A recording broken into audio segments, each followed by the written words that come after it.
Emma is in Chicago with her colleague Chuck for a client pitch with Shoreview Cruises. Chuck contributes precisely nothing. Emma carries the whole presentation, talks passionately about the Panda brand, gesticulates with a shaken can, and accidentally sprays the client across the face with a fine mist of organic energy drink. The deal collapses. Chuck shrugs. Emma boards the plane home, mortified and certain her career is over. On the plane, turbulence hits. Not mild bumping, but the sustained violent kind that makes the cabin go silent and the overhead compartments start to rattle. Emma is convinced the plane is going down. She turns to the calm, handsome man in the next seat and starts talking. She cannot stop. She tells him she hates her boss, Sybil. She pretends to love jazz but cannot stand it. She has never been in love, not once. She has a recurring fantasy about running away somewhere and starting over entirely.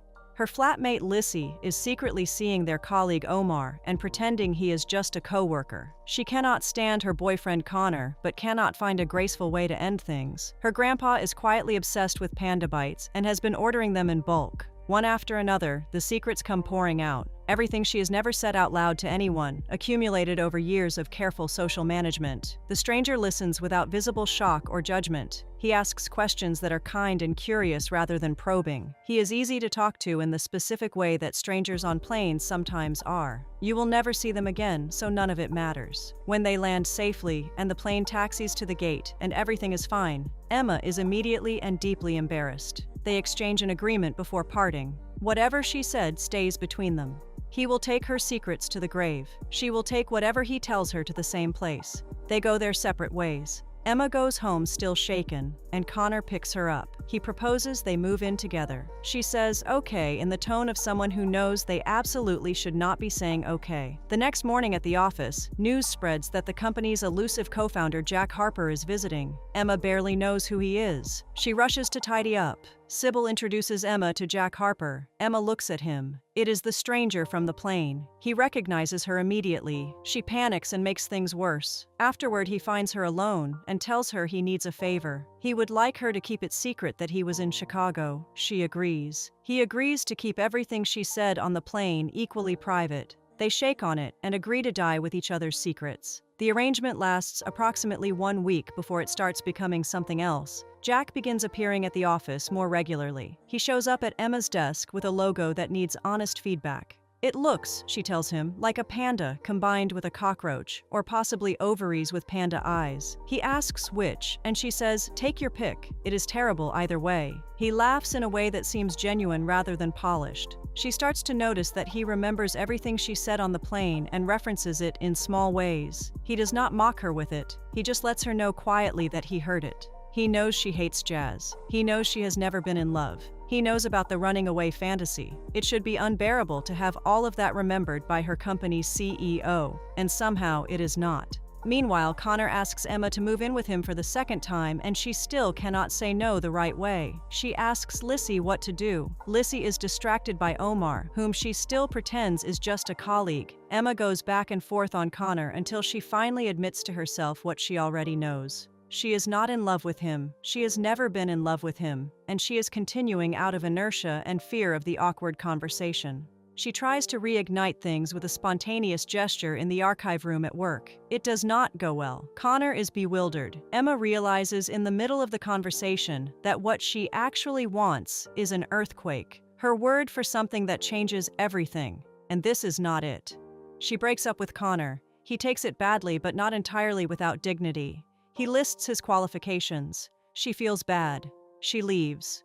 Jack runs into her a few days later and asks if she is okay. She says she is fine. He asks if she wants to have dinner. She says yes, before she has properly registered the question. She tells Lissy, who is equal parts delighted and suspicious of her own delight on Emma's behalf. For the date, Emma borrows Lissy's member key to an exclusive club. The club turns out not to be where she thought. They wander the neighborhood looking for it, knock on the wrong doors, ask unhelpful strangers, and eventually give up and buy falafel from a street cart. Walking and eating, they fall back into the ease they found on the plane. Jack talks about Pete, a friend and former colleague who died, who used to bring him to this neighborhood. It is the first genuinely sad thing he has said, and he says it simply. Emma listens without trying to fix it. They end up at her flat. Lissy meets Jack and immediately reveals she knows about Emma's teeth grinding because she heard everything Emma shared on the plane. The evening is chaotic and warm. Jack stays. In the morning, Emma is happier than she has been in a long time, and terrified by this. At the office, Sybil assigns her the Leopold account.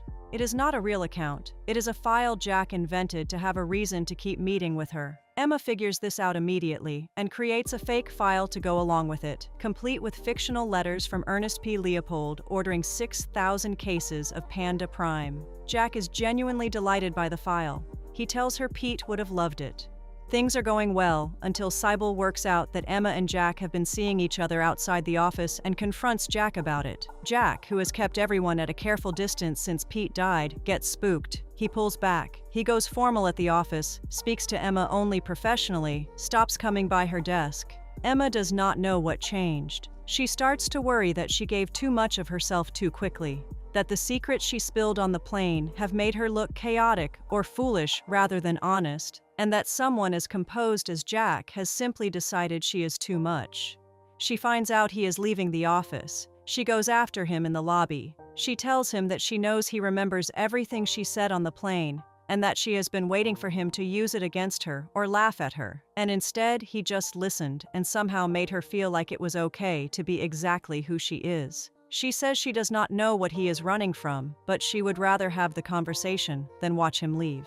Jack stops. He tells her the truth. Pete was not just a friend. Pete was his business partner and best friend who died in an accident. And Jack has been carrying survivor's guilt and responsibility for years. The company they built together, the success, everything. He has never fully let himself enjoy it or feel at ease in it. He disappeared for a while after Pete died because he did not know how to keep going without him. Emma is the first person in a long time who has made him feel like it might be worth trying. Then Jack accidentally reveals one of Emma's secrets to Sybil. Not maliciously. It comes out wrong in a meeting context. But Emma hears about it and her instinct is to retreat. She goes home to Lissy.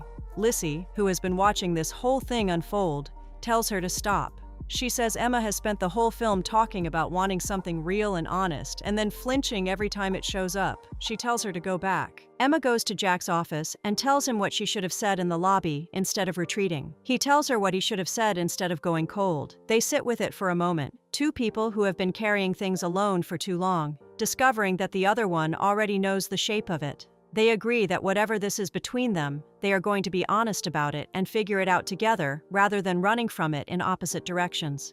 The film closes on them together. Not a grand gesture, just a quiet confirmation that they are choosing each other. Emma narrates again, picking up where she left off at the beginning. She says she is still figuring life out, but she has stopped hiding, and it turns out that when you stop hiding, sometimes the right person can find you. The film ends.